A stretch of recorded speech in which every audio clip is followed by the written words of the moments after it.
Are you aware of any factual basis to investigate Liz Cheney? Yes or no? Senator, that's a hypothetical, and I'm not going to answer that question. No, it's not hypothetical. No one has asked me to investigate. But the president Liz. has We're called, also worried about Liz Cheney, the Senator. president has you know called what we for should this. be worried about? Ms. Bondi, please answer my questions. California right now You are is aware, through the roof. Ms. Bondi, Your robberies are 87% higher than the national average. My question is this. Senator, what I can tell you is I will never play politics. You're trying to engage me in a gotcha. I won't do it. I'm just asking you a simple question. Won't play if you can speak truth with any ongoing to power. investigation, So let me ask you another. like you did leaking your colleague Devin Nunes's memo. I'm not going to mislead this body nor you. All right, let me ask another question. You don't want to answer that. Let me ask another question. You were censured by Congress, Senator, for comments just like this that are so reckless. Attorney General nominee Pam Bondi clashing with California Senator Adam Schiff during day one of her Senate confirmation hearing yesterday. Bondi also questioned the weaponization of the Department of Justice, the surge of crime under the Biden administration. I want you to talk to Tennesseans, to Californians, to all Americans about what you're going to do to get this crime rate down in this country. Despite the questions from Senator Schiff, I look forward to working with you and the state of California to do everything we can to fight violent crime in California. And you know as well as I, that crime is only going to go through the roof now after these forest fires. You're going to have looting. You're going to have price gouging. You're going to have so many things that I have dealt with in the state of Florida, and I am committed to working with California just as much as I am committed to working with you, Senator Kennedy, in the tragedy that just took place in Louisiana. But we've got to ensure, if I'm confirmed, that everyone in this country is safe. Joining me now is Tennessee Senator Marsha Blackburn, a member of the Senate Judiciary, Finance, Commerce, and Veterans Affairs Committee. Senator, thanks so much for being here. You questioned Pam Bondi yesterday, as well as questioning Transportation Secretary nominee Sean Duffy. And today you'll be questioning Treasury Secretary nominee Scott Bessent. You also walked with Defense Secretary pick Pete Hegseth to his hearing Tuesday. What's your takeaway on getting these nominees confirmed? We are going to get these nominees confirmed, Maria. They are doing an outstanding job. I am just so honored to be a part of this process and to see these nominees step forward. And Pam Bondi yesterday did just a masterful job in holding her own, being calm, not taking the bait from the Democrats, pushing back on people like Adam Schiff, who was so disrespectful to her, and she was very gracious to him. But what was so interesting, they want to talk about the past. They have learned nothing from the elections in November, and they're not talking about the things the American people are talking about, which is rising crime, things that are happening at the border, what we see happening with gangs in communities. And that is what the American people wanted to hear. They wanted to hear about transparency and a restoration of respect at the U.S. Department of Justice. Yeah. And the Democrats didn't want to talk about that at all. Well, it's unbelievable when you consider the crime spiking in California, as well as all of those gangs that you just mentioned, the Tren de Aragua gang, harassing people across the country, this gang from Venezuela. And what does Adam Schiff ask about? Liz Cheney? You just can't make it up. Yeah. And I don't know what happened with that committee in the House. We do know Adam Schiff was censored. We do know he subpoenaed records from a call with a reporter. We do know what he did to Devin Nunes. But then they continue to talk about the January 6th committee. You continue to hear about preemptive pardons for people that were a part of that process. So it really makes you wonder, did they operate outside the law? And people are correct in asking that question because they are mighty worried about it now. And they do not want to focus on the issues of the border, of crime, of safety and security. They're all about the past and covering their steps. Meanwhile, President Trump was adamant about having those hostages in Gaza returned before he returns to the White House.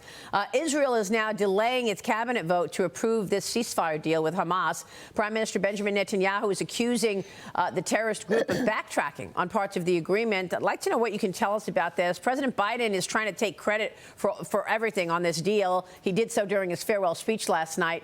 President-elect Trump, meanwhile, posted this on Truth Social. This epic ceasefire agreement could have only happened as a result of our historic victory in November. My national security team, through the efforts of Special Envoy to the Middle East, Steve Witkoff, will continue to work closely with Israel and our allies to make sure Gaza never again becomes a terrorist-safe haven.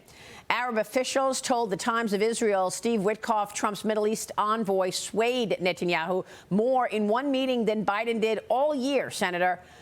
First question is, do you know where we stand on this ceasefire agreement and your reaction to how we got here? And we got here because President Trump has taken charge of this situation. And Maria, after he was elected, you began to see things change. And the fact that he has told Hamas there will be all hell breaking loose, they know that because they know if Donald Trump tells them something, he is going to take that action. And Steve Witkoff has stayed through this negotiation process. He is bringing entities together. If we get this finalized, it is not because of Joe Biden. It is because of Donald J. Trump, and it is in spite of Joe Biden and his team's efforts. The Supreme Court has yet to make its ruling on TikTok and this ban that's coming up. Chinese parent company ByteDance has until this Sunday to divest its U.S. operations or face a ban in America. The Washington Post says Trump is, quote, considering an executive order once in office that would suspend the enforcement of the TikTok ban or sale law for 60 to 90 days, buying the administration some time to negotiate a sale or an alternative solution. Where do you think this is going? I mean, thousands of American TikTok users joining China-based social media app RedNote in anticipation. Experts say they're moving out of TikTok and into RedNote. The app could carry even greater security risks than TikTok, Senator. Your thoughts? And what we know is that the Chinese Communist Party is desperate to maintain access to data and information of U.S. users because what they do is to build a virtual you. What they have done with TikTok, the reason it was banned, it is so invasive. So the goal has to be putting the burden on these platforms, finding a way to protect U.S. users and their data and their information and not have this spyware invading everyone's phone. Do you believe that Trump's nominees will all be confirmed? There were some questions about Tulsi Gabbard as well. Yeah. Oh, I think everybody's going to get confirmed, Maria. They are doing such a great job. We're so proud of them. And indeed, everyone should be confirmed. And bear in mind, we're going to be working in the Senate as soon as the inaugural is complete. We're going to be confirming nominees. We're going to be advancing nominees, marking them up in hearings. We may even do a hearing or two on inaugural afternoon. I see. Okay. So, Senator, the hearing on inaugural afternoon would focus where? On TikTok or on your plans to execute Trump's agenda? On the nominees. On the nominees, to get them pushed through the process. So we want to complete this. We're working on the Lake and Riley Act. We would like to get that back over to the House and then to the President's desk as soon as we possibly can after he is sworn in. We're looking forward to the 100 executive orders that he is going to execute the afternoon after he is sworn in. We think that is a good start.